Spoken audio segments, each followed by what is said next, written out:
Welcome to another 3-minute EDH Deck Tech. Today we're going to bring back Glissa Sunslayer, and we're going to be doing Golgari Aggro. So we're going to be attacking, generating zombies all at the same time.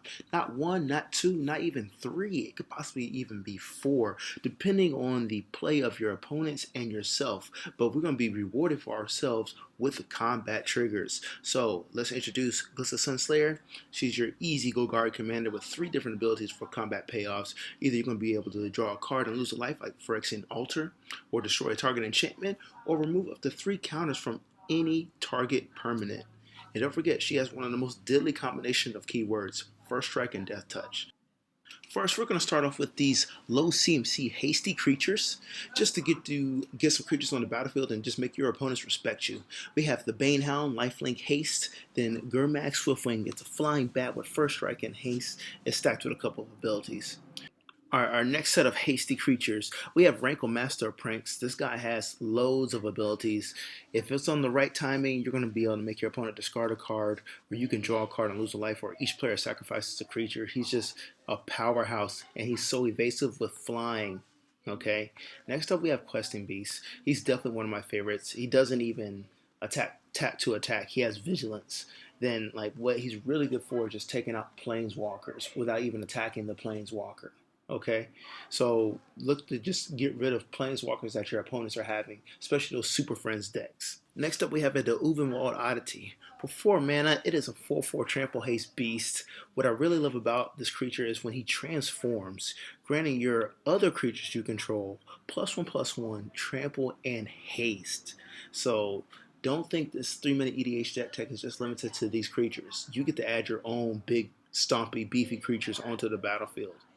Moving on to Myriad the Curse. It's another nice 4 mana drop creature that is evasive, flying, First Strike, Haste. Hopefully you see the theme here. We're trying to get in and just attack your opponent just to make them respect you. And they're going to board wipe, but that's okay because you got another 4 CMC creature in your hand that's ready to attack after the board wipe happens. But she's really good by doing damage to those blockers and pumping herself up, just buffing herself with +1/+1 counters. Alright, next up our strategy is Zombie Makers. If you notice the curve on these cards is only 3 mana, 1 black and 2 colors. That should be casted on turn 3. And they have different specific moments where you're going to be able to create a 2/2 zombie.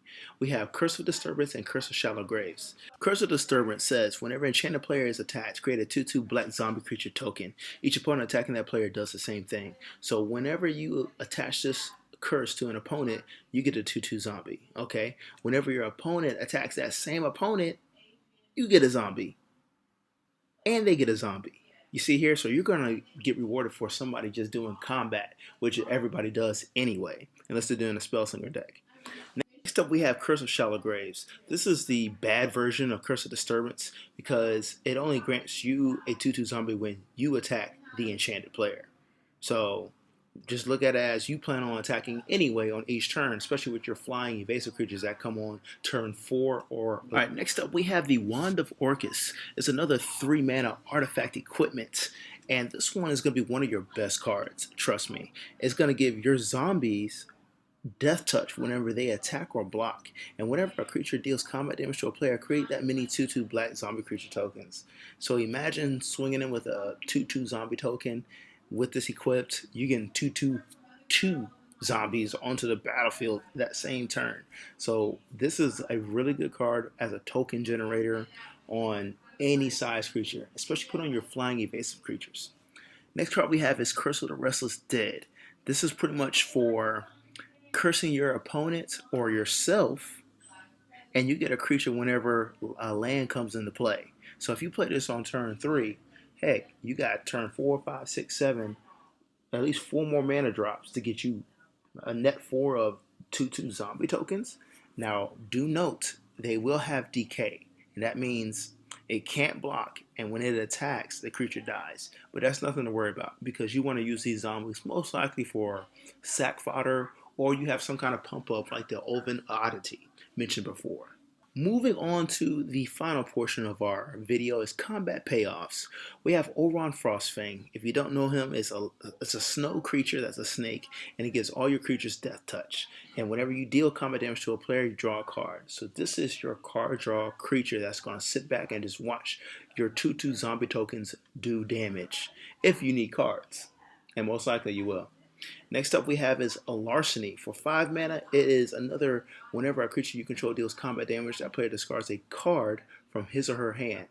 Now if you have a bunch of zombies on the battlefield and your opponent takes 3 damage from your, 3 instances of zombie damage from 3 zombies, if you know what I mean, that means they had to discard 3 cards. Okay, moving on to our win cons. This one is a Planeswalker. It's called Vraska Golgari Queen. I'm just going to go over our loyalty abilities real quick.